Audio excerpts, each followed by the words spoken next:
Então, sejam bem-vindos a mais um módulo, né, da acupuntura. Acho que vocês estão chegando agora na metade do caminho, não é isso? Estão com um ano, né, do curso.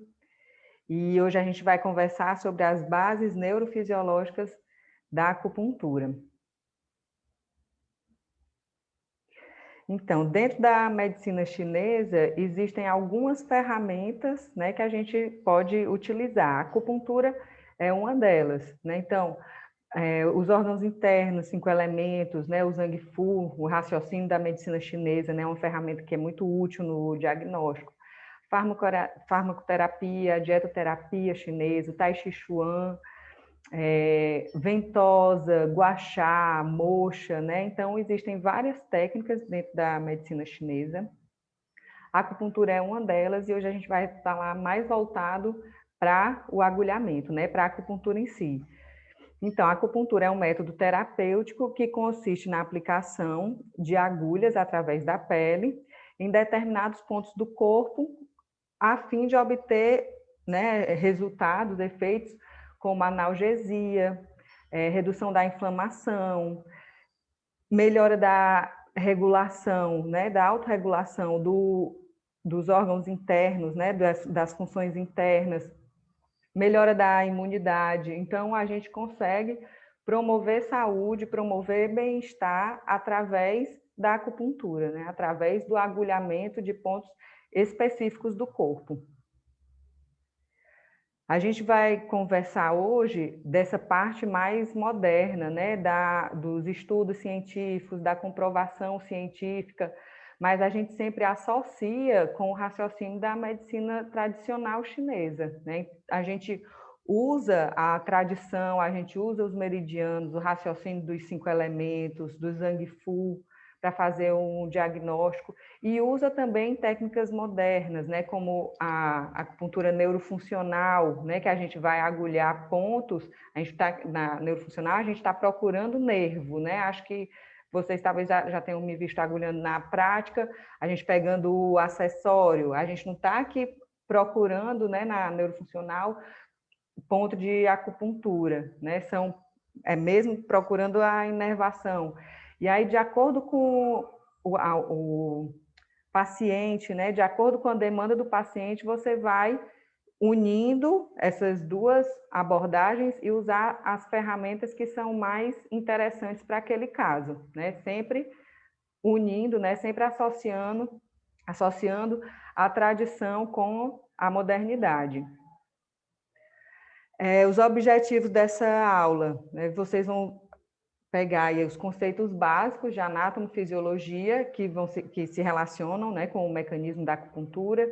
Então, a fibra que a gente acessa, né, que a gente estimula quando coloca uma agulha de acupuntura, como é que ela provoca a analgesia, né? Vamos ver alguns estudos científicos também, caracterizar a importância da gente conhecer esse assunto. Eu já cito aqui alguns deles, né? Primeiro, para você entender o que é que você está fazendo, né? O que é que você está acessando, entender por que que é eficaz, por que que é eficiente, por que que a gente consegue aliviar a dor dos pacientes. Quando a gente vai conversar com médicos de outras especialidades também, é importante a gente ter o domínio desse assunto. Com os próprios pacientes que perguntam, né, como é que a acupuntura funciona, então é importante você saber explicar também para eles, e também pelo próprio TEAC, né, na nossa prova de título da acupuntura, esse assunto também é abordado, inclusive trouxe algumas questões para vocês verem. Continuando aqui nos objetivos, informar acerca das evidências científicas que validam a acupuntura como um método de neuromodulação, e mostrar na prática, né, como é que a gente usa esse conhecimento teórico. Vou começar com alguns conceitos importantes, mais para a gente relembrar esses conceitos que a gente vai usar, que eu vou usar aqui ao longo da aula, tá certo? Não tem nada fora, assim, né, assim, são conceitos simples, é mais relembrando mesmo, e é importante a gente ter esses conceitos claros para facilitar o aprendizado ao longo da aula. Qualquer coisa também, se não entender, pode parar, me interromper, pergunta aqui no chat, tá certo? Para ficar tudo bem claro. Então, vamos começar com os conceitos, né, da parte de neuro. Quando a gente estuda o tecido nervoso, a gente vê que tem a substância branca e a substância cinzenta. A substância branca são as fibras mielinizadas, né? São as fibras que contêm mielina, que formam a substância branca. E a substância cinzenta, ela é constituída pelos corpos de neurônios. A fibra nervosa, né, quando a gente fala na fibra A delta, né, que é a fibra que é estimulada pela agulha da acupuntura, a fibra C, né, então a fibra nervosa corresponde ao axônio do neurônio. Aqui tem um esquema de uma forma geral, né, do axônio, os detritos, o corpo celular e o axônio. Só silenciar aqui, tem um microfone aberto.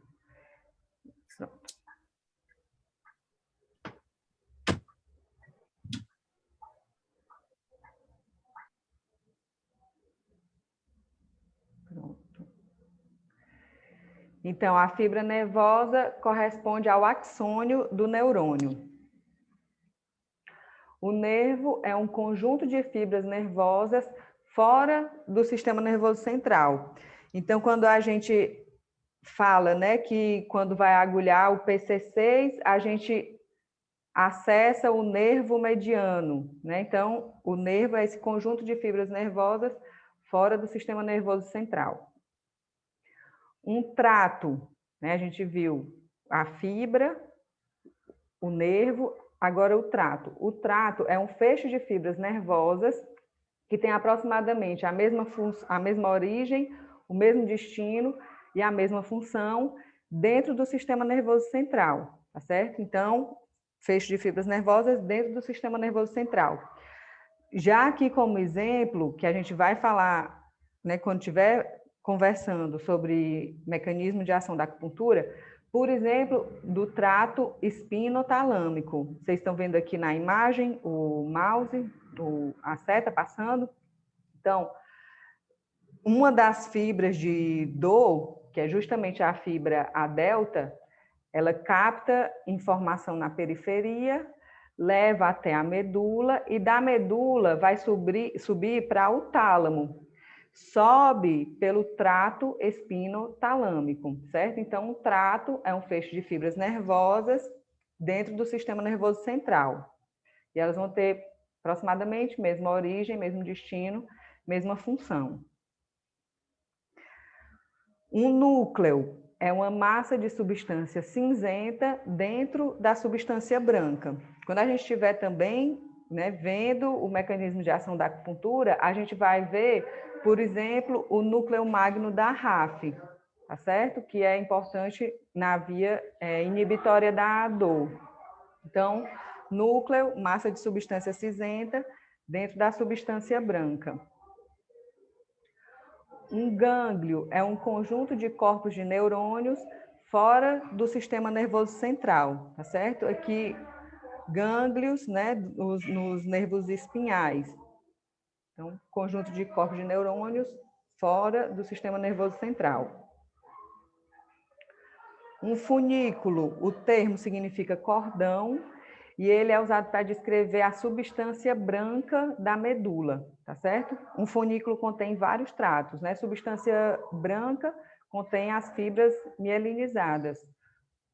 Um funículo vai conter vários tratos. Então, mais superficialmente, na medula, você tem a substância branca, mas internamente, a gente vai ter a substância cinzenta. Aqui, tá, onde eu estou, né, circulando, tem o corno posterior da medula, tá certo? Vou já também falar mais sobre ele. Então, funículo, o termo significa cordão, substância branca da medula, por onde correm, né, por onde passam vários tratos.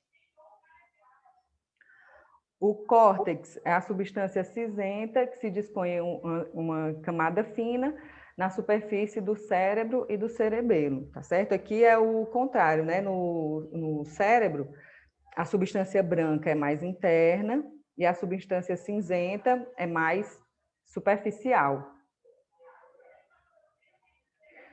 Então, esses conceitos, para a gente relembrar, quando estiver conversando ao longo da aula, né, ficar mais tranquilo de pegar essas informações. A gente vai falar agora, eu vou falar agora sobre informações também tentando puxar já, né, para a acupuntura, sobre o sistema nervoso central e periférico. O tecido nervoso, ele é composto pelos neurônios, que são as células responsáveis por transportar as informações, né, por passar a informação, são responsáveis pelas atividades do sistema nervoso, e as células gliais, que formam a neuróglia, né, que vão sustentar, nutrir e participar da defesa do tecido nervoso. Vamos falar agora sobre os neurônios e depois sobre as células gliais.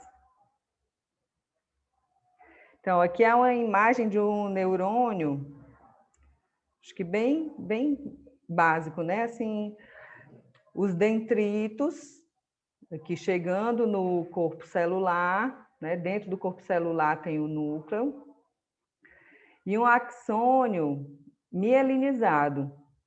Aqui, ó, a gente vê a célula de Schwann, que forma a bainha de mielina, e aqui o nódo de Ranvier, que é o que faz aquele transmissão do impulso ser saltatória. Por isso que as fibras que são mielinizadas, elas têm uma velocidade mais rápida, né? O impulso é conduzido de uma forma mais rápida. E aqui embaixo, o axônio, né? E o terminal axônico, que é onde faz a sinapse, né? Para passar a informação adiante. Existem alguns tipos de neurônios, né? O neurônio multipolar, que tem os detritos, né? Que foi isso que a gente viu no corpo celular, e um axônio. Bipolar, né? Que vem um detrito e um axônio. Aqui que a gente vai ver principalmente são os neurônios pseudo-unipolares, tá certo? Porque eles estão relacionados tanto com a fibra C, que é a fibra relacionada com a dor crônica, que geralmente o paciente chega, por exemplo, com um ponto gatilho, né? Essa dor, muito provavelmente, é por conta de ativação da fibra C, né? Que é neurônio pseudo-unipolar. A fibra A delta, que é a que a gente estimula com a acupuntura, também é um neurônio pseudo-unipolar. O que quer dizer isso? O corpo celular, né, libera aqui um prolongamento que se bifurca, tá certo? Um ramo vai para a periferia, olha aqui os dendritos, que vai para a pele, né, para captar a informação, e o outro vai para o corno posterior da medula, tá certo? Para levar essa informação que é captada na periferia até a medula. Então, no mecanismo da acupuntura, a gente vê fibra C, fibra A delta, são neurônios pseudo-unipolares. Aqui, né, de uma forma geral, o funcionamento do neurônio, os dendritos, cadê a setinha? Os dendritos, eles vão coletar a informação, o corpo celular vai processar essa informação, vai integrar essa informação e o axônio, né, a informação é encaminhada para o axônio, e o axônio vai enviar essas informações que foram coletadas e interpretadas. Os neurônios fundamentais, né, do sistema nervoso são os aferentes, que eles pegam informação da periferia, levam até o sistema nervoso central, né, que são sensoriais, e os neurônios eferentes, que são motores, que eles levam a informação do sistema nervoso central para a periferia. E os neurônios de associação, que fazem a comunicação, né, entre os sensoriais e os motores.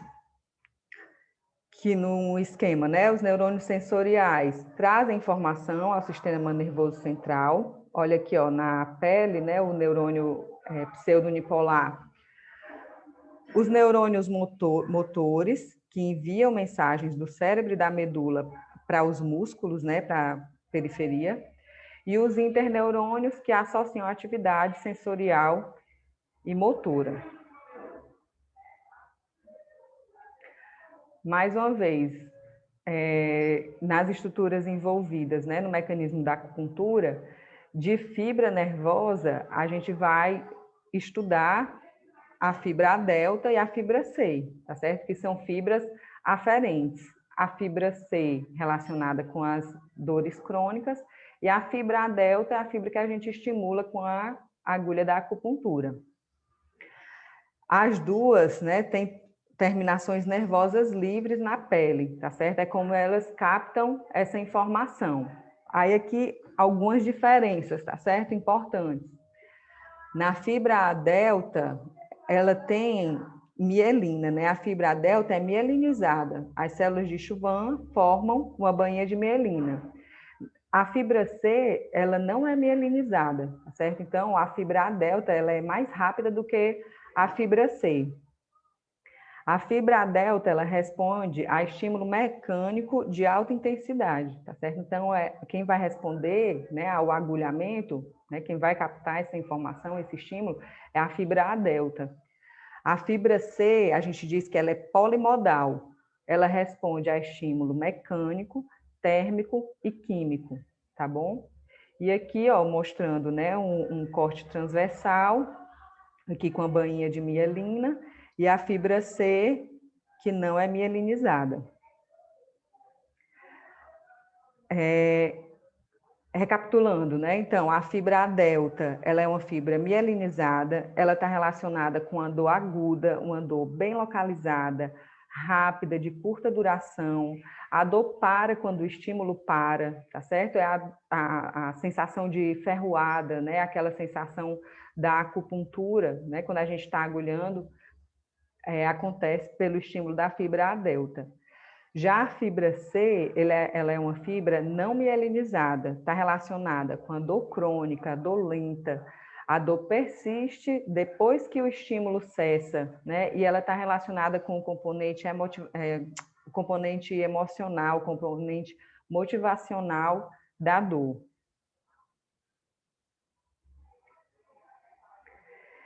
Aqui ainda sobre os neurônios, vamos falar um pouco sobre os receptores periféricos. Esses receptores são formações complexas, oriundas de modificações nas extremidades dos nervos, que se especializaram em receber e interpretar os mais variados tipos de estímulos.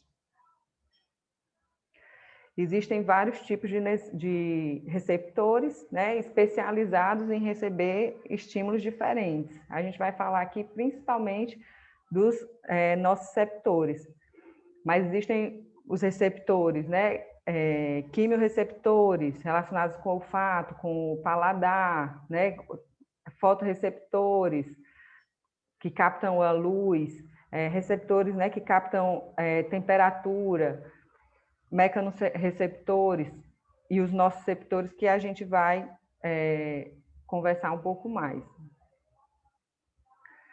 Aqui, de uma forma geral, também como é que esses receptores pegam essa informação, né? Elas são especializados, né? A fibra, o receptor é especializado naquele estímulo, naquele tipo de estímulo.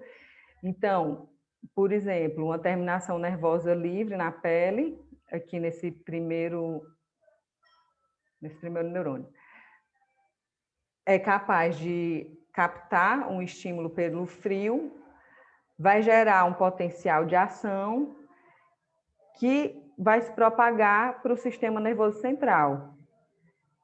Esse potencial de ação, esses impulsos nervosos, é que vão ser conduzidos para ser interpretados a nível central.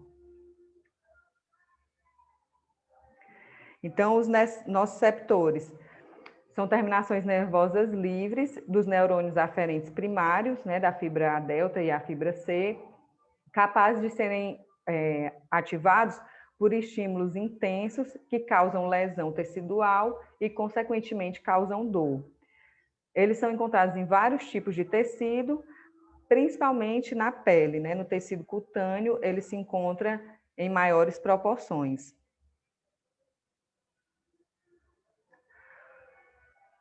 Trazendo para o mecanismo da acupuntura, os nociceptores, né, vão estar relacionados com a fibra A delta e com a fibra C.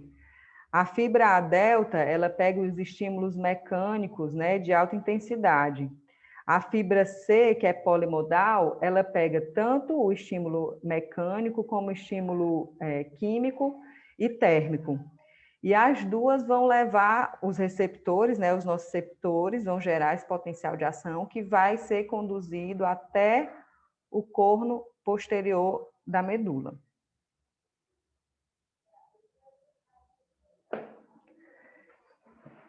A gente conversou agora sobre os neurônios. Vou passar agora, a gente vai conversar, vou falar com vocês sobre as células gliais. Gente, tá tudo bem? Tá dando para entender? Se quiserem que repita alguma coisa, ótimo. Que bom. Então, vamos conversar agora sobre as células da neuróglia. Elas vão, né, fornecer sustentação, nutrição e defesa para o tecido nervoso. São principalmente de 5 tipos, né? Ependimária, o astrócito, a micróglia, oligodendrócito e a célula de Chauvin. A célula ependimária, ela tem esse formato ovoide, né? Pequena, tem um formato ovoide e ela vai secretar o LCR. O astrócito tem formato de estrela e ele tem função principalmente de nutrição e de sustentação. A célula microglial, ela é pequena e tem principal função de defesa. Os oligodendrócitos formam a bainha de mielina dos axônios no cérebro e na medula espinhal, e as células de Chauvin, que a gente falou agora, ela envolve os nervos periféricos, né? Elas formam a bainha de mielina na periferia.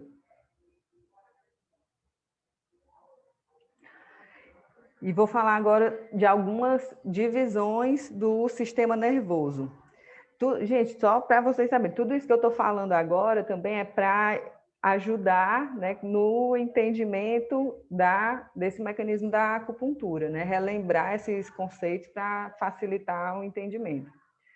Então, divisão do sistema nervoso em critérios anatômicos, é dividido no sistema nervoso central e no sistema nervoso periférico. Sistema nervoso central, cérebro, cerebelo, o tronco e a medula espinhal. E o tronco é formado pelo mesencéfalo, ponte e bulbo.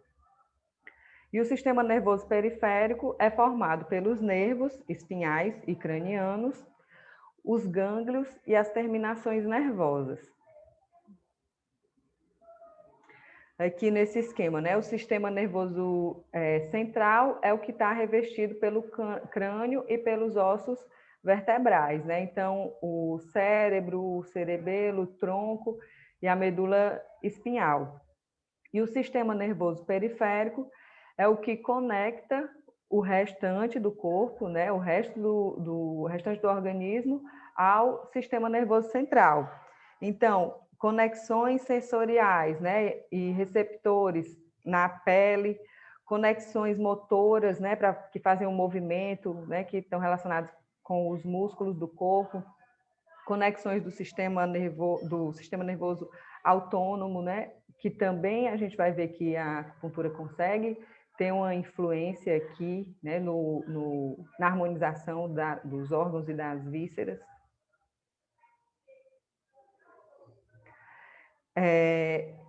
Em relação, né, ao sistema nervoso periférico, a acupuntura ela vai estar relacionada com a raiz posterior e com os gânglios sensitivos, né? A gente vai estimular a fibra C, né? Ela é uma via aferente, ela vai chegar, né,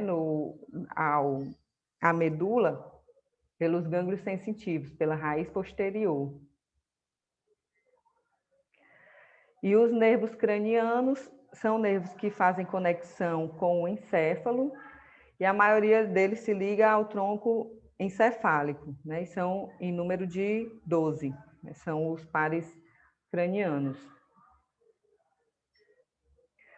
A divisão do sistema nervoso em critérios segmentares, isso aqui é importante vocês terem em mente, porque quando a gente vai falar de mecanismo de ação da acupuntura, a gente divide dessa forma, tá certo? No mecanismo segmentar e suprassegmentar. Então, divisão do sistema nervoso, os critérios segmentares, né? O sistema nervoso segmentar, medula espinhal e tronco encefálico. Então, o mecanismo da acupuntura segmentar, ele está relacionado com essa divisão, né? A gente justifica por alterações que acontecem na medula espinhal, principalmente no corno posterior da medula.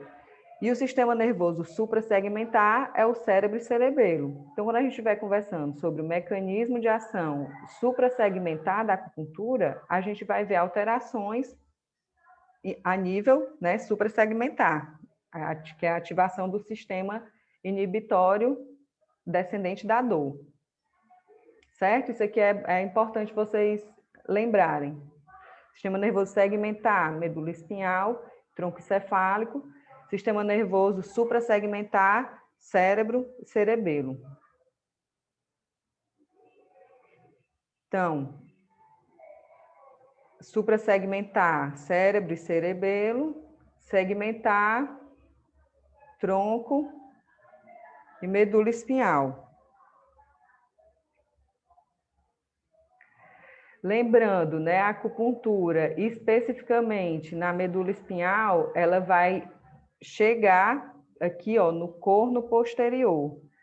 É uma fibra sensitiva, ela vai vir pela raiz, né, por raiz sensitiva, chegar no corno posterior, que é onde interpreta, né, por onde chegam essas vias sensitivas, essas vias aferentes.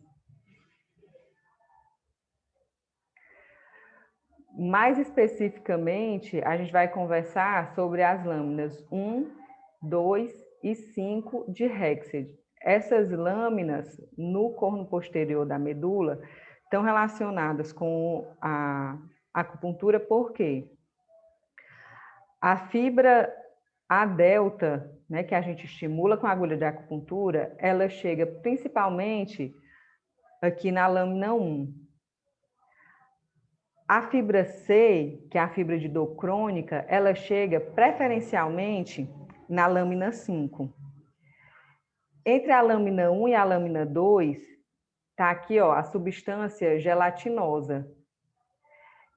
É aqui que é produzido encefalina, que vai explicar por que o estímulo da fibra A delta bloqueia a passagem da fibra C.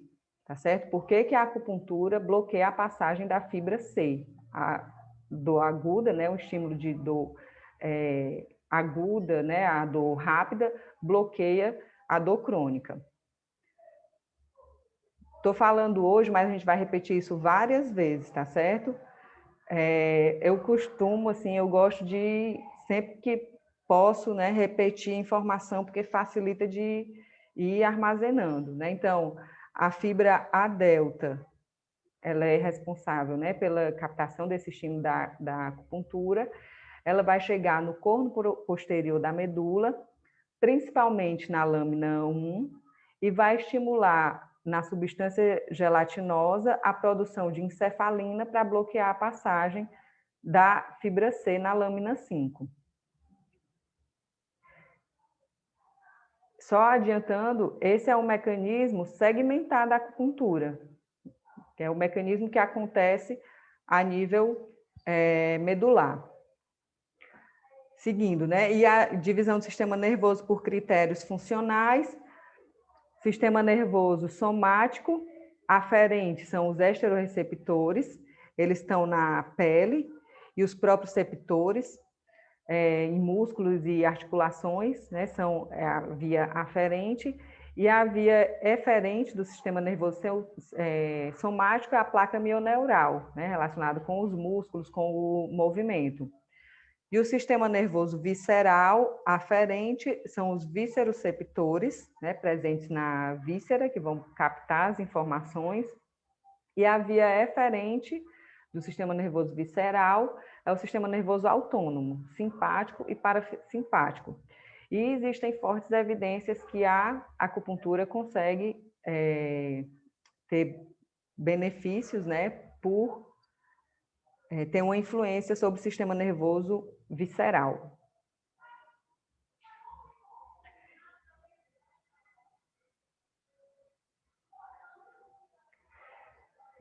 A gente viu agora, né, os receptores, as fibras relacionadas com a acupuntura. A gente vai agora entender um pouco da transmissão do impulso nervoso, né? Como é que a agulha de acupuntura estimula a pele, como é que chega lá até o corno posterior da medula. A gente vai relembrar aqui, vamos ver aí o que é que vocês se lembram da bomba de sódio e potássio, ó, dos impulsos nervosos. Vamos nós. Então, aqui, sobre a natureza do estímulo, esse estudo conseguiu registrar a voltagem elétrica da membrana de um axônio e explicar a dinâmica de um impulso nervoso, né, que é, na verdade, uma atividade elétrica. A base da atividade elétrica se deve ao movimento de íons intra- e extracelulares, que transportam cargas negativas e positivas. Então, o impulso nervoso, ele acontece por conta dessa movimentação dos íons entrando e saindo da célula.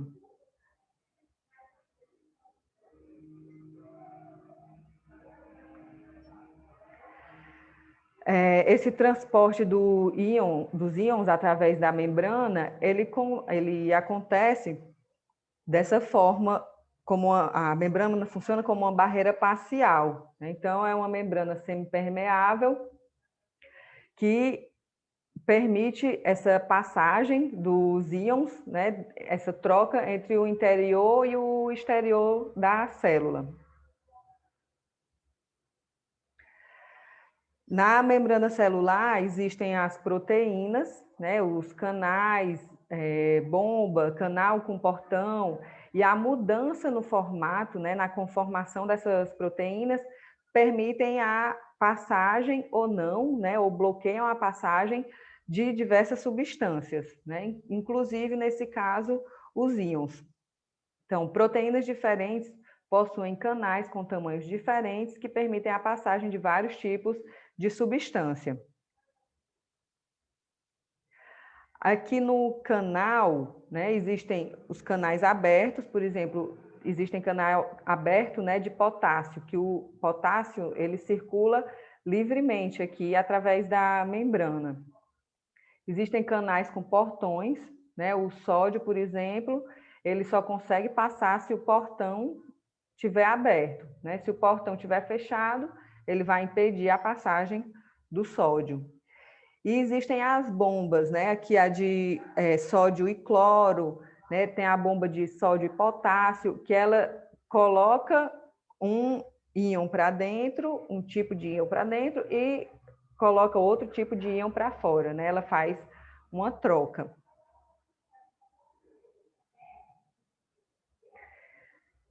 O potencial de repouso, ele acontece quando o axônio não está sendo estimulado, tá certo? Quando não tem estímulo na fibra. Só ajeitar aqui o chat.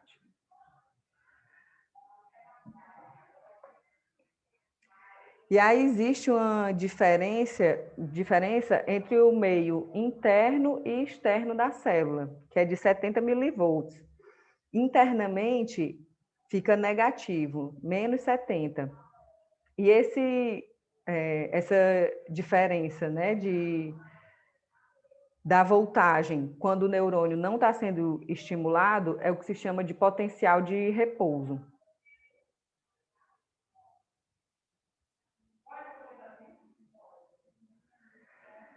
Então, a parte interna tem uma voltagem de menos 70 em relação ao lado extracelular. Em experimentos, essa carga permanece estável, no entanto, com grande potencial de se alterar mediante estímulos.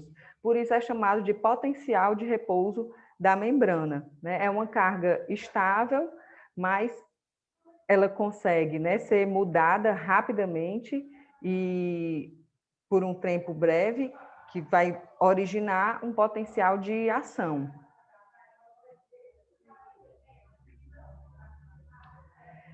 Então, no potencial de repouso, né, são 4 partículas carregadas, né, 4 íons, que formam essa diferença de voltagem, né, deixando menos 70 no interior,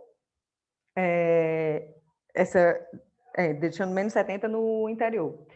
Então, essas 4 partículas, íons de sódio e de cloreto. O íon de sódio é positivo, né? É um ânion, e o íon de cloreto é negativo. Então, pode raciocinar que do lado de fora fica NaCl, né? O sal. Do lado de fora, o sódio e o cloreto. Do lado de dentro, principalmente, o potássio, que é positivo, e os grandes ânions de proteína, né? O ânion tem uma carga negativa. Essas partículas são distribuídas de modo desigual, com mais cloro e sódio no extracelular e mais potássio no intracelular. Os grandes ânions de proteína, eles ficam no intracelular porque eles não conseguem, né, eles não têm passagem para sair da célula. Dentro das células são produzidos os grandes ânions de proteína.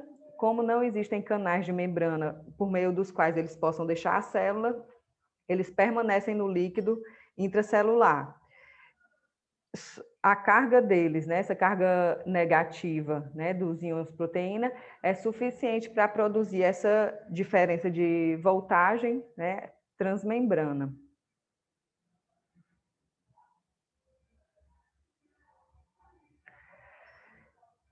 Então, dentro tem os grandes ânions de proteína. Para equilibrar essa carga negativa dos ânions, tem cerca de 20 vezes mais potássio dentro da célula do que fora. As células vão acumular esse potássio para equilibrar essa carga negativa do ânion. Lembrando que o potássio ele consegue passar pela membrana por meio de canais abertos, né? Ele consegue circular livremente. E essa passagem, essa entrada e saída do potássio, ela ajuda a regular esse potencial de repouso, ajuda a regular a voltagem no interior da célula. Então, a gente falou dos grandes ânions de proteína e do potássio, que ficam principalmente no meio intracelular. Vamos conversar agora sobre o sódio e o cloro. O fluxo do sódio através da membrana é regulado pelos canais de sódio, que geralmente estão fechados, né? A gente viu que tem os canais que eles fecham e impedem a entrada do sódio, tá certo? O sódio só entra quando o canal está aberto, né? Quando o portão está aberto. A alta concentração de sódio no exterior é controlada pela ação da bomba de sódio e potássio. Em cada bombeamento, essa bomba de sódio e potássio coloca 3 íons de sódio para fora e 2 íons de potássio para dentro. O sódio que foi colocado para fora não consegue entrar porque os canais ficam fechados, mas o potássio consegue deixar a célula por conta dos canais abertos, tá certo? Então, o sódio, né, no exterior, a concentração de sódio é maior no exterior por conta da bomba de sódio e potássio, né, que fica colocando o sódio para fora da célula. E ele não volta porque o canal fica fechado.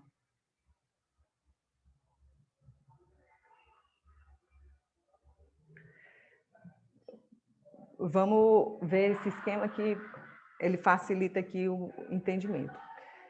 Então, os íons, né, ânions de proteína e o potássio, ele possui maior concentração dentro do axônio do que fora dele.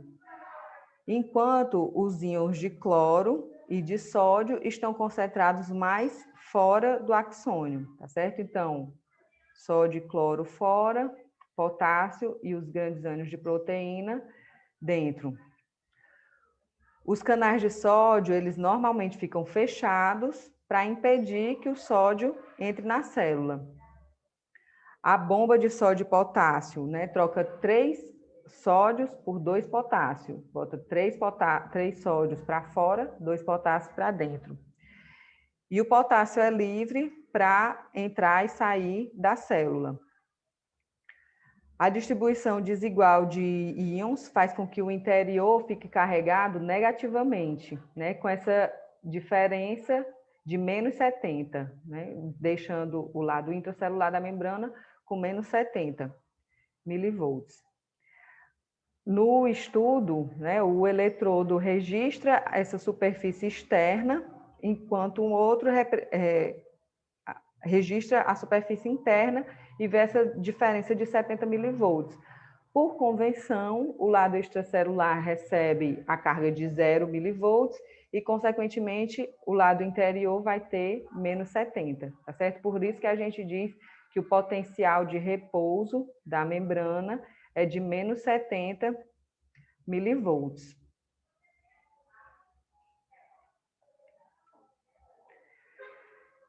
Então, vimos sódio e agora vamos ver o cloro.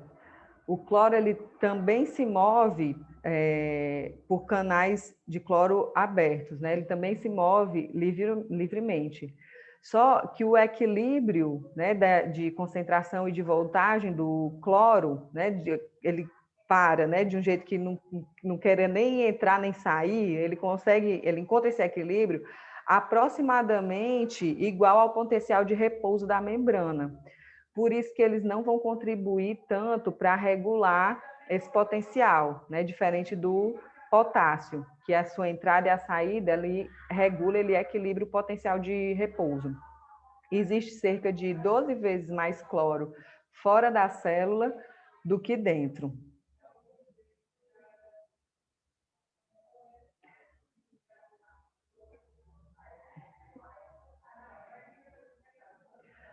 Um estímulo mecânico intenso... Gente, só um minuto que eu vou só fechar aqui a porta, com licença.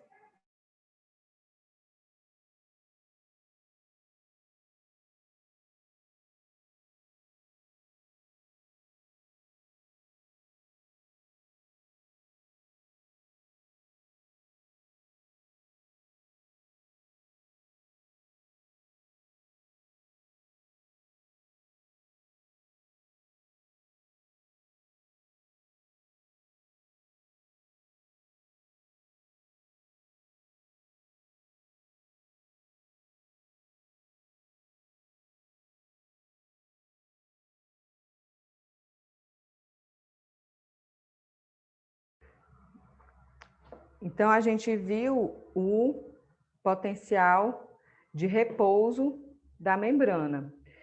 E vamos ver agora o potencial de ação. Então, quando, por exemplo, né, um estímulo mecânico intenso é feito, como a inserção da agulha de acupuntura, isso vai levar à abertura dos canais de sódio, né? Vocês lembram as terminações nervosas livres, né?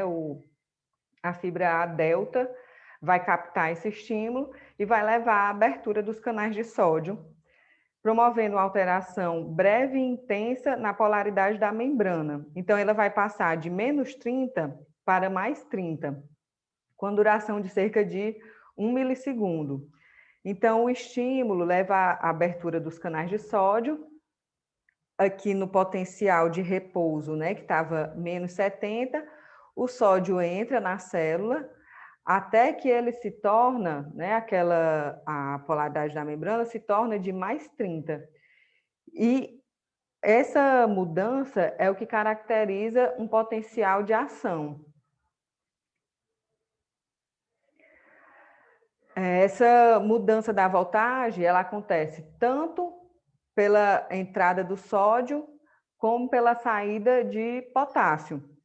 Então, um potencial de ação normal consiste na alteração de voltagem somada decorrente dessa entrada do sódio e da saída do potássio.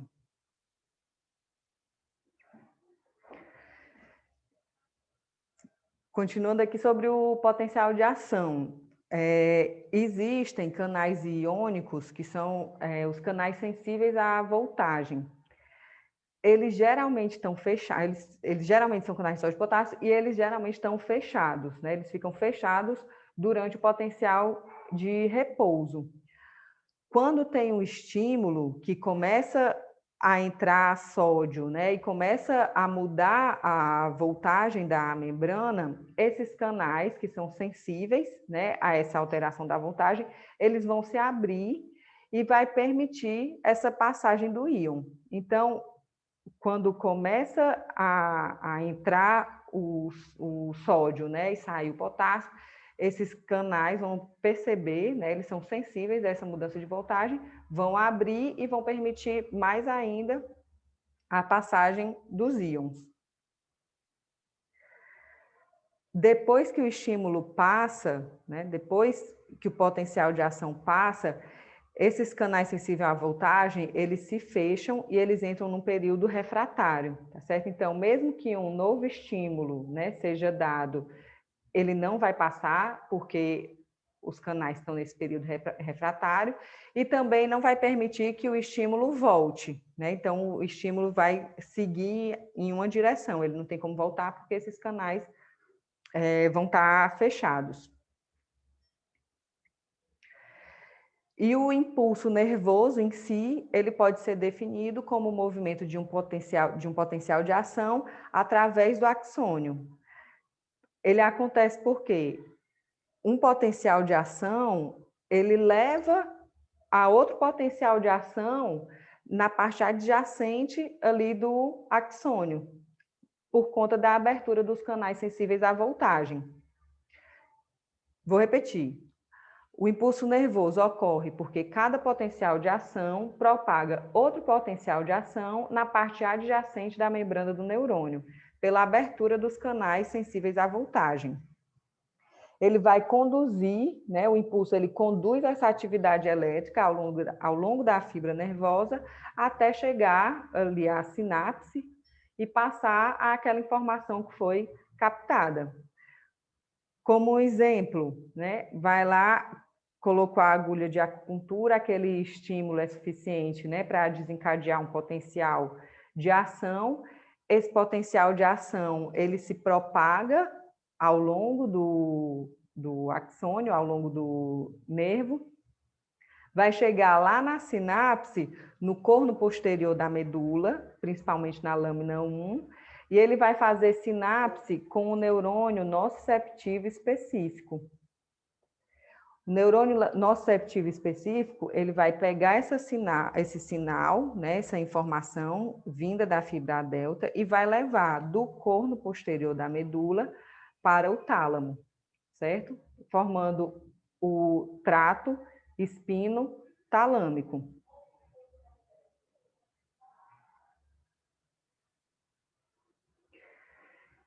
O impulso nervoso. Todos os potenciais de ação são da mesma magnitude, né? Aquele tudo ou nada, né? O 0 ou 1. Não existe um estímulo que seja mais forte ou mais fraco, né? Ou ele é capaz de gerar o potencial de ação e o impulso nervoso, ou não. Em relação aos canais sensíveis à voltagem, pode se comparar com o efeito dominó, né? A onda não pode voltar por onde veio e ela só acontece novamente se os dominós forem colocados em pé, né? Então, esses dominós caídos é semelhante ao período refratário dos canais sensíveis à voltagem, né? Nem o impulso consegue voltar e nem um outro novo impulso consegue passar, porque esses canais estão fechados, né? Estão no período refratário.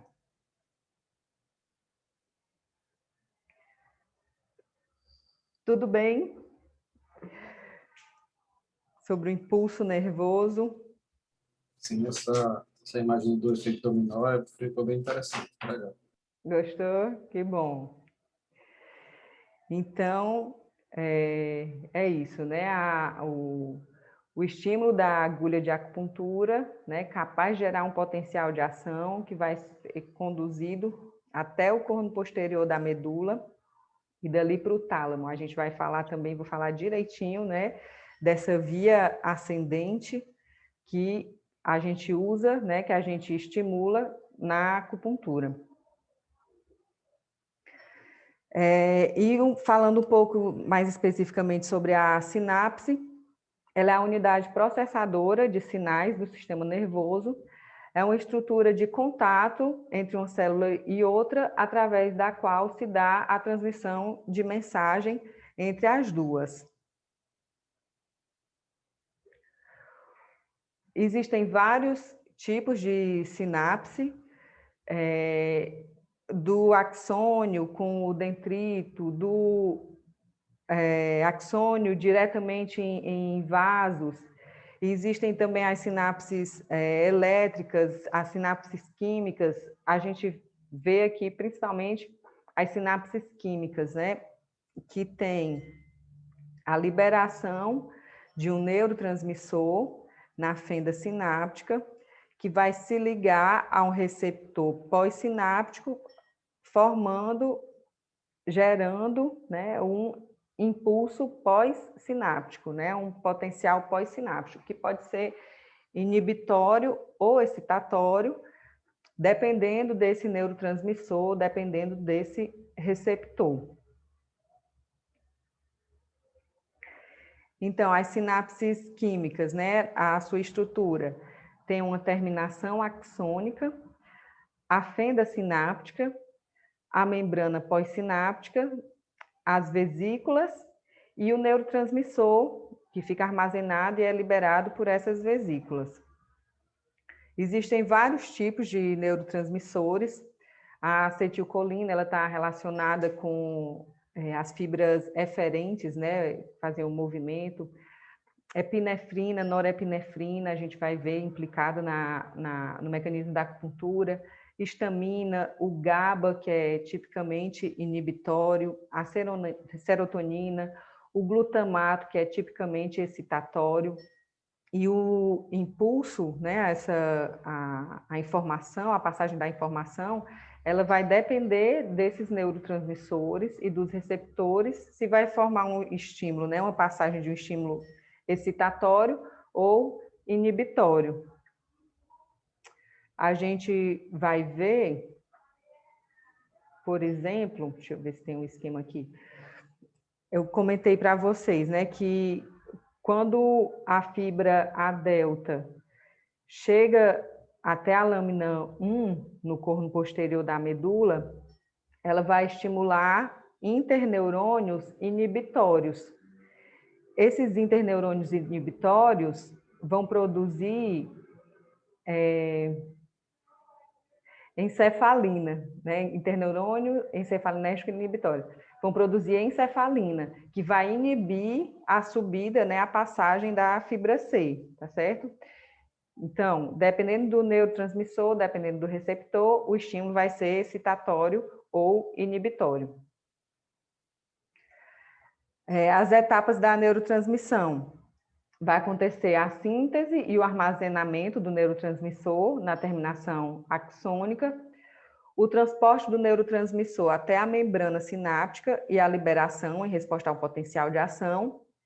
É ali na membrana sináptica, né, no axônio, quando o impulso chega, ele leva a entrada de cálcio. O cálcio vai se ligar à calmodulina, que vai transportar essas vesículas até a fenda sináptica para liberar o neurotransmissor. Depois que o neurotransmissor é liberado, né, ele vai interagir com os receptores da célula-alvo, que está localizada no outro lado da sinapse, e a última etapa é a inativação do neurotransmissor, né? Depois que ele cumprir o seu papel, ele deve ser inativado. Então, os critérios, né, para definir um neurotransmissor. A substância química deve ser sintetizada ou estar presente no neurônio. Ao ser liberada, ela deve produzir uma resposta na célula-alvo. Deve-se obter a mesma resposta quando a substância química é experimentalmente colocada sobre o alvo e deve ter um mecanismo de remoção depois que a substância química, né, tiver cumprido o seu papel, tá certo? Isso é o que vai definir um neurotransmissor. Como um exemplo, né, da importância dos neurotransmissores, eu trouxe aqui citando os antidepressivos, né? Existem os inibidores da MAO, né, da monamino oxidase, que vai inibir a degradação da serotonina, aumentando a quantidade de serotonina que está disponível para ser liberada. E os bloqueadores seletivos de recaptação da serotonina, eles bloqueiam a proteína que transporta a serotonina para ser recaptada, aumentando o tempo que a serotonina fica disponível ali na fenda, né? A proteína que iria, né, capturá-la, né, recaptar, é inativada pelo inibidor seletivo de recaptação da serotonina. Então, essas drogas, elas vão diminuir os sintomas da depressão, porque vão deixar a serotonina disponível, né, por mais tempo e em maior quantidade ali na fenda sináptica.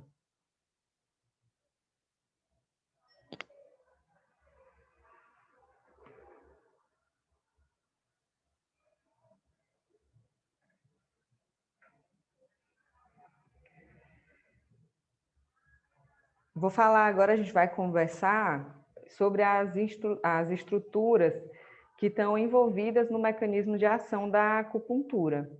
E aí, quando a gente for estudar o mecanismo de ação em si, vocês vão ver que já fica bem mais simples, tá certo? De pegar essa informação.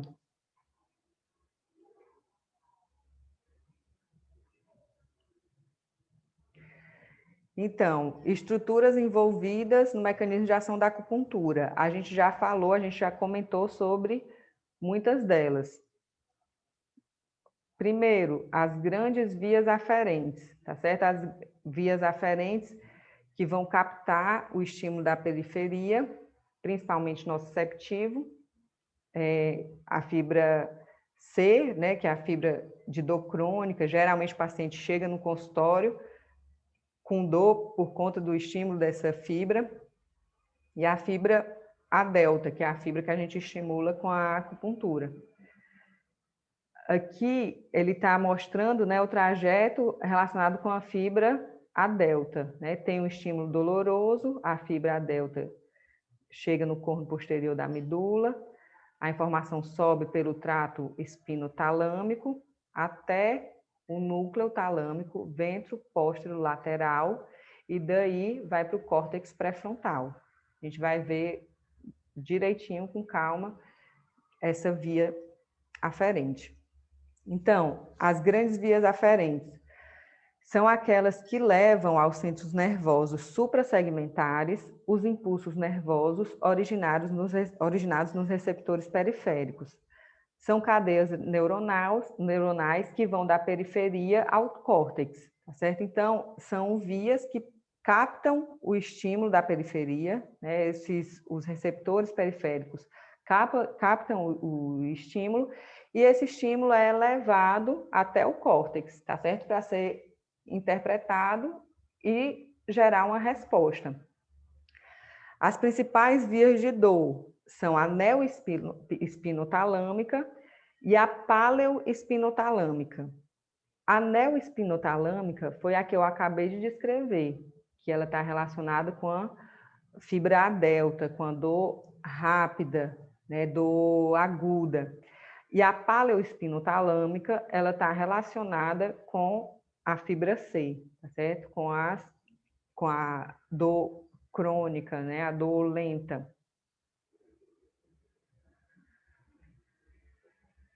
Estruturas envolvidas no mecanismo da acupuntura, grandes vias aferentes. Mais uma vez, são os neurônios sensoriais, né, neurônios sensitivos, ascendentes. Eles pegam a informação da periferia, fibra delta e fibra C, aqueles neurônios pseudonipolares, as terminações nervosas livres captam aquela informação, o estímulo da periferia, e vai até o corno posterior da medula, certo? Leva essa informação até o corno posterior da medula, que tanto a paleoespinotalâmico quanto neoespinotalâmico, né? Tanto fibra A delta como fibra C. Então, eles formam esses tratos ascendentes, né? Quando a fibra A delta ou A C, falar da A delta, né? Ela chega aqui na lâmina 1, preferencialmente, faz conexão com os neurônios nociceptivos específicos, né, formando um trato ascendente, que vai levar a informação do corno posterior da medula até o tálamo.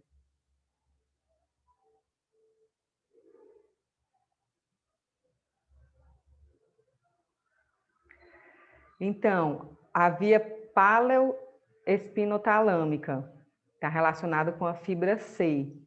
O que é que acontece? A fibra C capta aquela informação da periferia.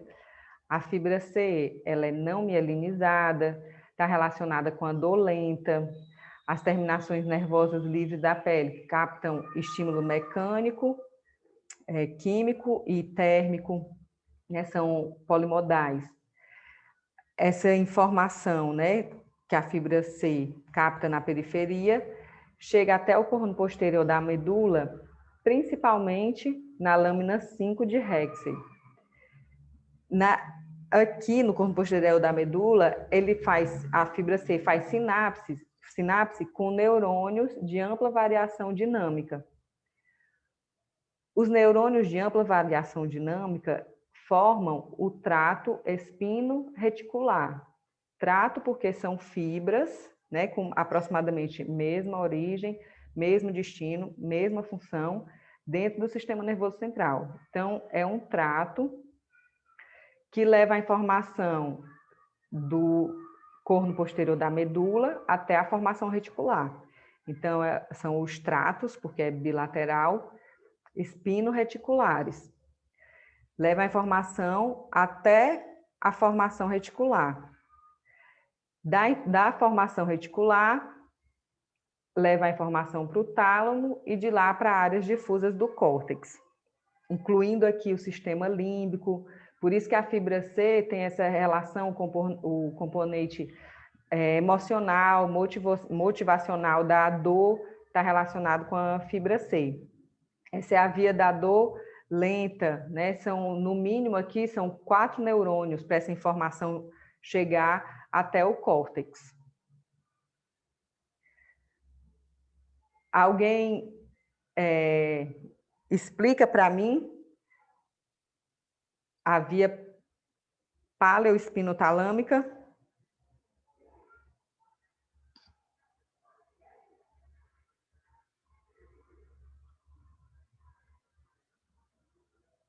Bora, meu povo.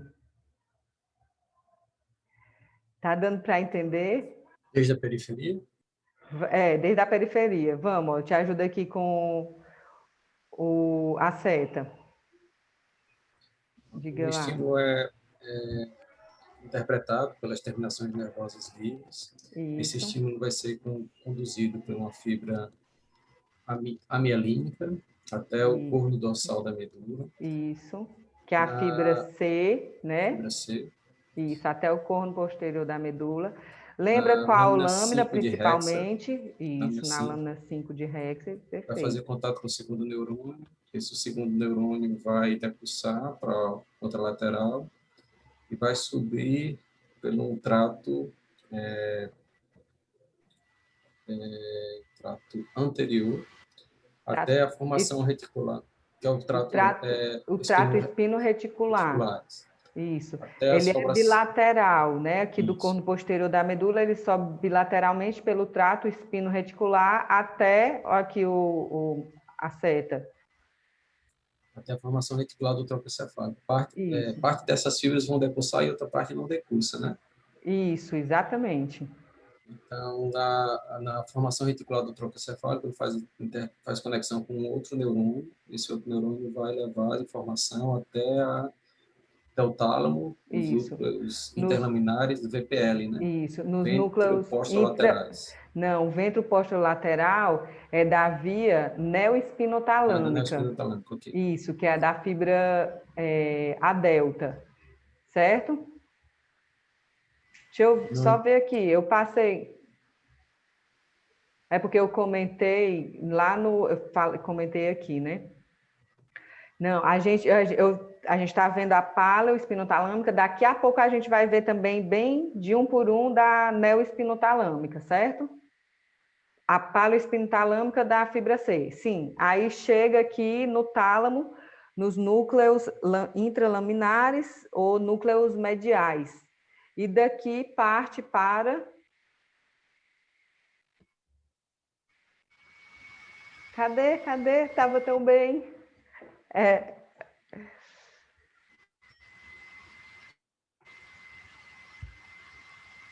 Eles partem para o córtex e se distribuem difusamente no córtex encefálico. Exatamente. Pronto, é exatamente isso. Essa é a via paleoespinotalâmica, tá certo? É a fibra da dor crônica, né? Um ponto gatilho, por exemplo, que o paciente chega no consultório há dias, às vezes há meses com dor, tem a característica de dor de ser conduzida por essa via, tá certo? Por fibra C. De novo, outra pessoa consegue repetir aqui a via paleoespinotalâmica? A Carolina que respondeu aqui no córtex. Alguém abre o microfone. Acho que fui eu. Foi tu? Então vamos lá, aqui, ó, a seta de novo. Vamos lá. Vamos. Tem as terminações nervosas livres, né? Uhum. Elas sofrem o estímulo. O estímulo vai gerar um potencial, né? Uhum. Íons, vai gerar né? Através da fibra, vai entrar pelo corpo posterior da medula, nas lâminas. Eu estou pensando na fibra C, não é a isso? fibra C, exatamente. A paleoespinotalâmica é fibra C, né? Então, essa fibra aqui, né, dessa terminação, é de fibra lenta, C. né? Exatamente. Dor lenta, dor crônica. Amielinizada. Né? Ela entra aonde? Na medula? Em qual lâmina? É lâmina 5, né? Isso, chega aqui Não, na tem lâmina... a 1, a 2 e a 5. Isso, aí a fibra C chega vai na 5, 5. né? A espina tá lá. Oi? E a delta na 1 e 2. A delta chega principalmente a na delta 1. Na 1 e 2. Na 1, principalmente Isso. na 1. Entre a 1 e 2 tem a substância gelatinosa, que é o que justifica por que a fibra A delta bloqueia a passagem da fibra C. Aí a gente vai já falar.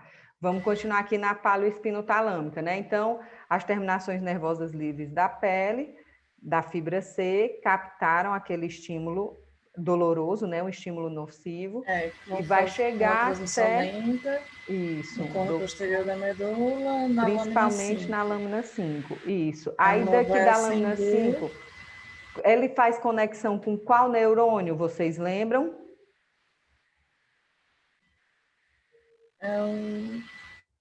A espina não tá ampla. Ampla variação dinâmica, certo? ADR, né, em inglês. Exato. Ampla variação dinâmica. As fibras A delta fazem conexão com os neurônios nociceptivos específicos. A fibra C, aqui, quando chega na medula, faz sinapse com células de ampla variação dinâmica, né? Essas fibras que vão formar os tratos espino-reticulares. O trato espino-reticular vai levar a informação de onde até onde, essas células de ampla variação dinâmica? Até o tálamo, né? Até a formação reticular. Perdão, tá. Certo? E daí para o tálamo, não é isso? Isso. Então, os tratos espino-reticulares levam a informação aqui da lâmina 5, né, até a formação reticular. O trato espino-reticular, os tratos, eles são formados, né, pelas fibras das células de ampla variação dinâmica, né, que fazem a conexão aqui com a fibra C, leva informação até a formação reticular, no tronco encefálico. Aí daqui, da formação reticular, vai para o tálamo. Isso, e do tálamo... Para o córtex, né? Isso, para áreas difusas do córtex, certo? Uhum. Essa é a via paleoespinotalâmica. Certo? Então, a gente está vendo aqui, né, as grandes vias aferentes. Tem a via paleoespinotalâmica, relacionada com a fibra C, com dor crônica, né, a dor lenta. São pelo menos 4 neurônios, né, para levar a informação da periferia até o córtex. E a outra via é a via neoespinotalâmica, que é a fibra que está relacionada com a fibra A delta, né, que é a fibra que a gente estimula com a agulha de acupuntura. Então, o estímulo da agulha vai sair da fibra A delta, vai sair da periferia, né, da pele, até a lâmina 1 de Rexed. Ele chega no corno posterior da medula, principalmente na lâmina 1. Na lâmina 1, vai fazer sinapse com os neurônios nociceptivos específicos, que vão originar o trato espinotalâmico. Espinotalâmico, porque leva a informação do corno posterior da medula espinhal até o tálamo, tá certo? E do tálamo, essa informação vai para o córtex pré-frontal, tá certo? Aí a dor vai ser localizada, né? Vai ser interpretada como... Oi? Do tálamo...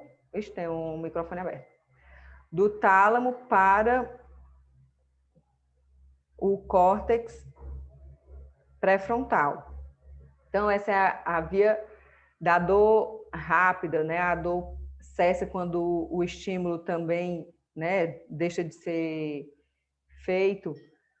São 3 neurônios. A fibra delta é mielinizada, né? Então, é um estímulo, é a dor rápida. Vamos ver aqui o esquema, tá certo? Da via neoespinotalâmica. A gente está vendo as grandes vias, né, aferentes, né? São vias ascendentes que pegam a informação da periferia e levam até o centro. A gente viu a via paleoespinotalâmica, relacionada com dor crônica, relacionada com a fibra C, e a gente está vendo agora a via neoespinotalâmica, relacionada com a dor rápida, dor aguda, com a fibra A delta. Então, via neoespinotalâmica, quem é que pode me dizer aqui, me ajudar aqui com o esquema?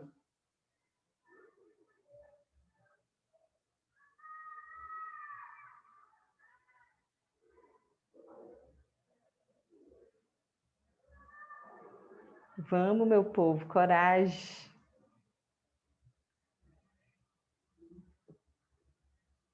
Quem não foi da primeira a falar agora? É. Não, ou então pode de novo, a Enox e a Carolina falar, bora. Pode ser? Pode sim. Então, Pois vamos lá, aqui. O estímulo das terminações nervosas livres, estímulos táteis mais vigorosos.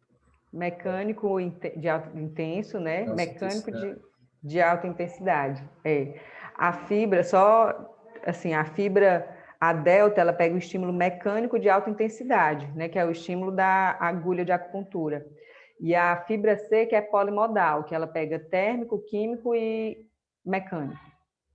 Certo? Então, vamos lá. Então, terminações nervosas livres. Que fibra é essa? É uma fibra delta, uma fibra mielinizada, de Isso. transmissão rápida do impulso. Isso. Ela vai fazer conexão com o segundo neurônio a nível da lâmina 1 de Hexer.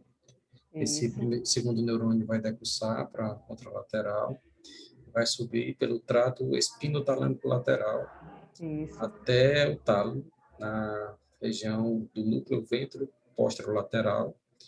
A partir daí vai fazer contato com o terceiro neurônio, esse terceiro neurônio vai fazer distribuição pelo córtex pré-frontal, dando a sensibilidade discriminativa, a dor discriminativa. Muito bem, é isso mesmo. Então, essa é a via neoespinotalâmica. Alguém mais quer explicar? Alguém quer falar? Vou repetir de qualquer forma. Então, a gente viu a via paleoespinotalâmica e essa é a via neoespinotalâmica. A via neoespinotalâmica relacionada com a dor rápida, com a dor aguda, né, uma dor bem localizada, que a gente estimula, né, com a agulha de acupuntura. As terminações nervosas livres da pele, da fibra A delta, né, que captam estímulos mecânicos intensos, né, uma fibra mielinizada, leva essa informação até o corno posterior da medula, principalmente na lâmina 1. Na lâmina 1, ela sobe pelo trato espinotalâmico lateral até o núcleo ventro-póstero-lateral do tálamo. Do tálamo, essa informação sobe até o córtex pré-frontal, certo? Então, 3 neurônios, uma dor rápida. E para a gente entender o mecanismo da acupuntura, a gente vai entender como é que a fibra A delta, ela consegue bloquear a passagem da fibra C e ela consegue provocar, né, promover analgesia.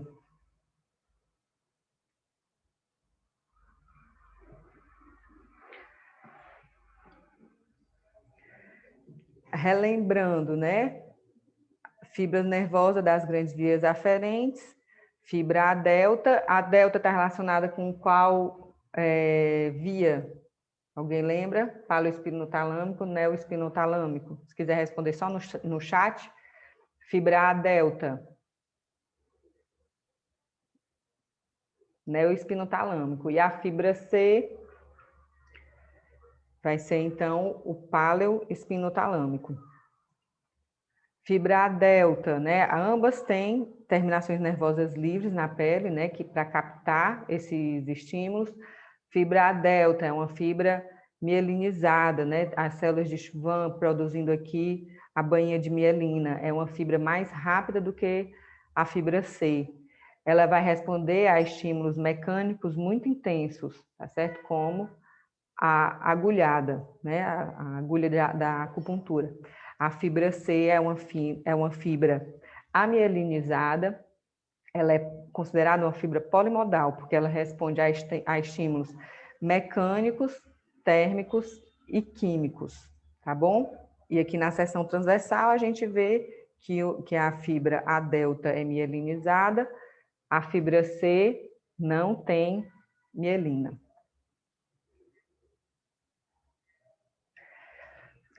Aqui eu ainda estou explicando para vocês quais são as estruturas, né, que estão envolvidas no mecanismo de ação da acupuntura, tá certo? Daqui a pouco vocês vão ver que é só juntar algumas informações para entender como é que essa fibra A delta alivia a dor da fibra C, que é a substância gelatinosa.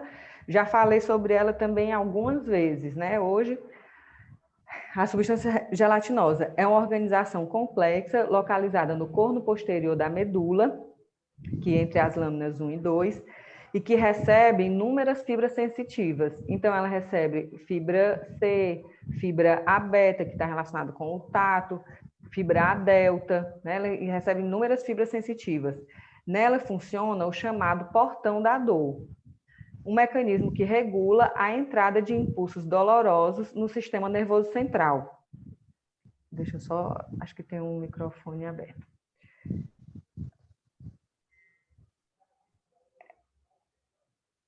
O prof está aí.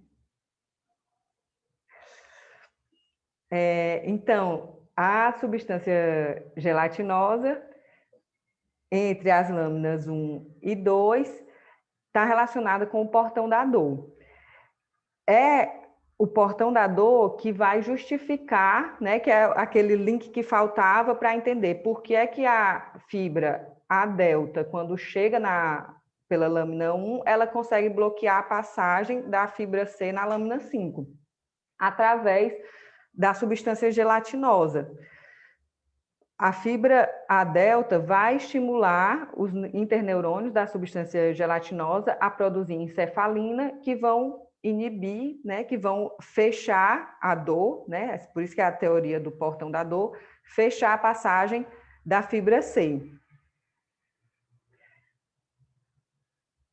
Deixa eu voltar aqui, que é o que justifica o mecanismo segmentar da acupuntura. Então, quando perguntarem, né, quando falar sobre mecanismo segmentar da acupuntura, a gente tem que lembrar que ele acontece a nível medular, que ele acontece na substância gelatinosa por conta do explicado, né, pelo portão da dor, pela produção da encefalina. Então, ó, a substância gelatinosa aqui entre as lâminas 1 e 2, lembrando, fibra delta chega no corno posterior da medula pela lâmina 1. Fibra C chega pela lâmina 5. A fibra delta, quando chega na lâmina 1, ela se projeta sobre a substância gelatinosa, estimula os interneurônios encefalinérgicos inibitórios, aqui da substância gelatinosa, a produzir encefalina, tá certo? Que vai lá na lâmina 5 inibir a passagem da fibra C. Deu para entender, gente? Por que é que ela fecha a dor aí a nível medular?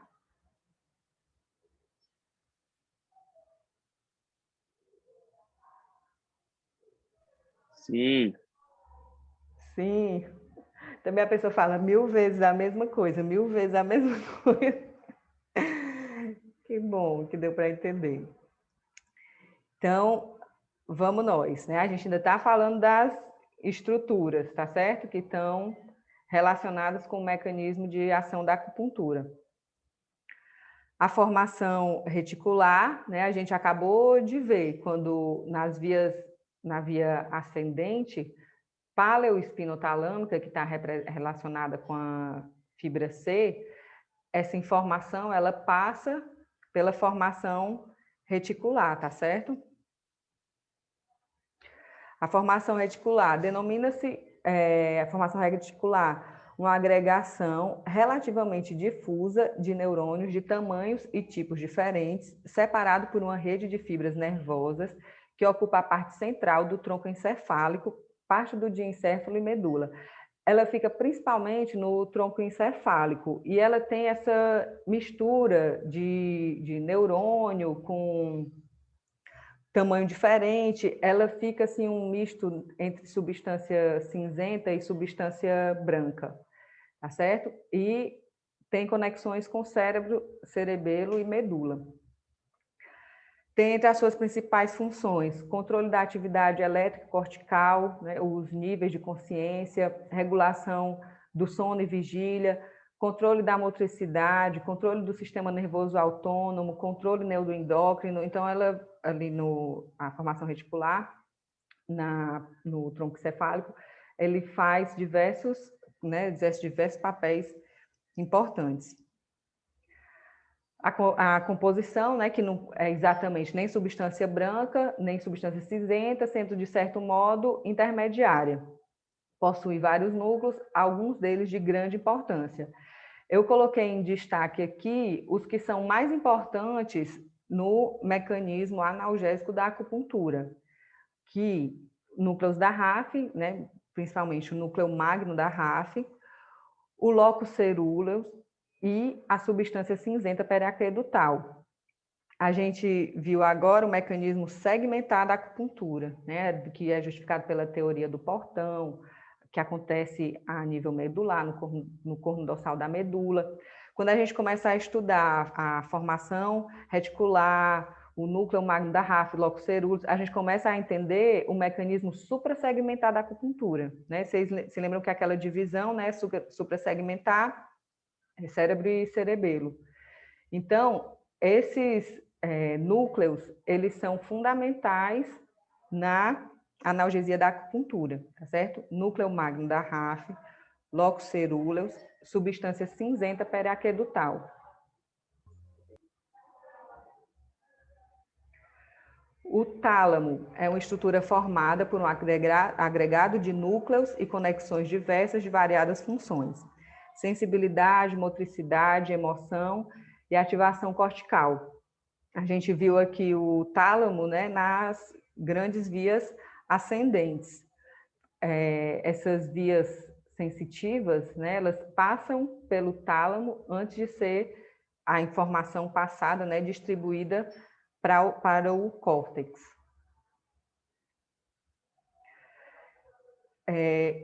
Vou falar aqui bem com calma, acho que vem na sequência, a substância cinzenta periaquedutal, locus ceruleus e o núcleo magno da RAF, porque a gente entendendo bem, né, a função dessas três estruturas, a gente entende bem o mecanismo de ação suprassegmentar da acupuntura. Então, aqui, a substância cinzenta periaquedutal do mesencéfalo é uma zona compacta de substância cinzenta, também chamada de substância cinzenta central, correspondendo à substância cinzenta que circunda o aqueduto central. É considerada um dos núcleos da formação reticular de grande importância na regulação da dor. Então, a gente vai ver substância cinzenta periaquedutal, locus ceruleus, núcleo magno da RAF. Locus ceruleus é uma estrutura da formação reticular localizada no assoalho do quarto ventrículo e que apresenta células ricas em adrenalina e também participa do controle descendente da dor. A substância cinzenta periaquedutal, ela produz neurotensina, né, quando o estímulo desce, né, a partir do córtex, tem córtex, hipotálamo, vai chegar na substância cinzenta periaquedutal. A substância cinzenta periaquedutal vai produzir neurotensina. A neurotensina, no locus ceruleus, vai levar à produção de adrenalina, que é o que justifica o mecanismo noradrenérgico da acupuntura. E aqui o núcleo magno da RAF, tá certo? Que também faz parte da formação reticular, faz parte de um conjunto de 8 núcleos, conhecidos como núcleos da RAF, que se dispõem ao longo da linha mediana em toda a extensão do tronco encefálico. Contém neurônios ricos em serotonina, que são de grande importância na modulação da dor. A substância cinzenta periaquedutal, quando libera neurotensina, a neurotensina vai agir no locus cerúleo, liberando o mecanismo noradrenérgico, e vai chegar ao núcleo magno da RAF, liberando um mecanismo analgésico serotoninérgico, tá certo? Que é o mecanismo serotoninérgico da acupuntura, tá bom? Então, substância cinzenta periaquedutal vai produzir neurotensina, no locus cerúleo vai produzir adrenalina e no núcleo magno da RAF a serotonina, que os dois são importantes na modulação da dor.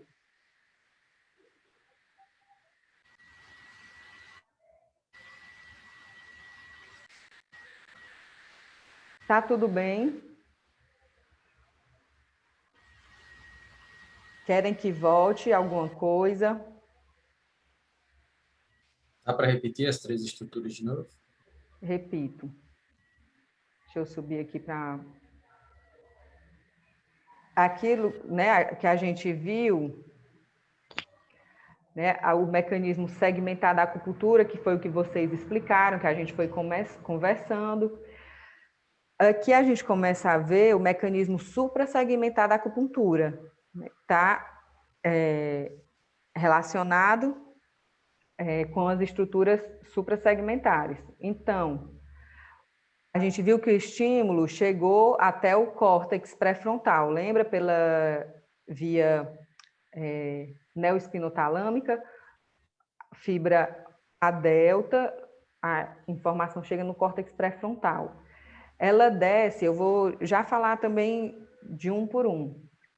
Ela desce pelo eixo, né, hipotálamo hipofisário, vai chegar até, o estímulo chega até a substância cinzenta periaquedutal. Substância cinzenta periaquedutal libera neurotensina, que vai ativar o locus cerúleus, vai estimular o locus cerúleus a produzir noradrenalina e o núcleo magno da RAF a produzir serotonina. Os dois vão agir aqui no corno posterior da medula, que a gente vai já ver como é que eles vão fazer para gerar um efeito analgésico. Certo? Então, substância cinzenta periaquedutal libera neurotensina, que vai estimular locus cerúleus, a via noradrenérgica, núcleo magno da RAF, a via serotoninérgica, que vão lá no corno posterior da medula com um efeito analgésico.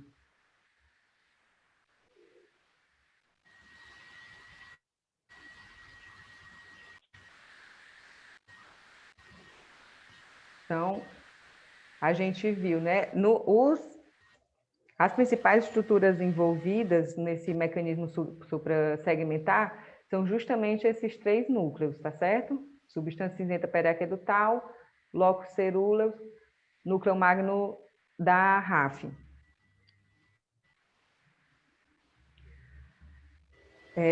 Outras estruturas envolvidas, né, no mecanismo da acupuntura, o sistema nervoso autônomo, que ele corresponde ao componente eferente do sistema nervoso visceral, divide-se em simpático e parasimpático. Também hoje já existem evidências científicas importantes que mostram que a acupuntura tem uma participação efetiva no sistema nervoso autônomo, né? A gente consegue aliviar sintomas, tratar doenças a partir, né, influenciando com a acupuntura o sistema nervoso autônomo. Aqui, ó, o Zhang Fu, né? Estômago, coração, pulmões.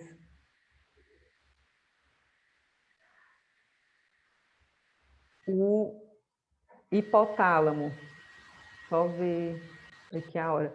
Vamos fazer assim, vocês querem repetir a via descendente, substância cinzenta periaquedutal? Posso continuar mais um pouco? A gente vai até 9h30, mais 15 minutinhos. Pode ser? Então, vamos nós. Deixa eu só ver aqui o microfone. Tinha um microfone aberto. Então, o hipotálamo, ele possui importantes funções, a maioria delas relacionadas com a homeostase. Então, controle do sistema nervoso autônomo, regulação da temperatura corporal, regulação do comportamento emocional, do sono e vigília, da ingestão de alimento, né, da fome, da sede, da diurese, sistema endócrino, ritmos circadianos. Então, o hipotálamo exerce também diversas funções, né, vitais. No mecanismo da acupuntura, ele faz parte da via inibitória descendente, né? O tálamo, a gente viu, ele faz parte da via ascendente, né? Na subida, o estímulo passa pelo tálamo. Quando desce, quando o estímulo chega até o córtex, né? Estímulo da fibra a delta, ele vai subindo até o córtex pré-frontal. Quando ele desce, né, passando, estimulando o hipotálamo, tá certo? Aí, a partir do hipotálamo, que vai ter ação em cima da substância cinzenta periaquedutal. Então, o hipotálamo é importante, né, na via inibitória descendente da dor.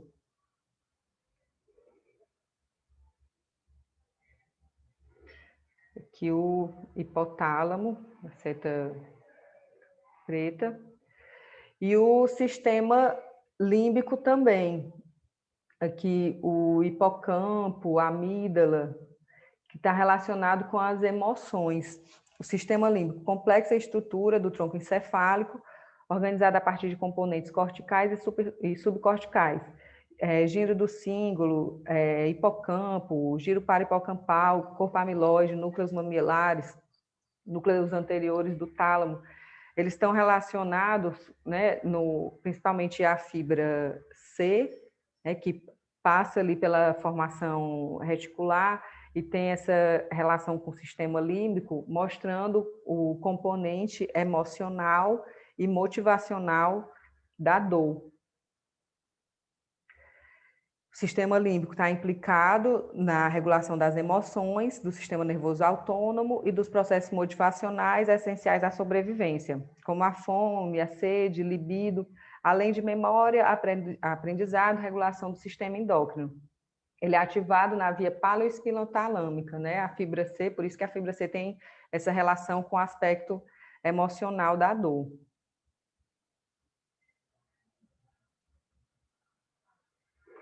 Aqui o sistema límbico,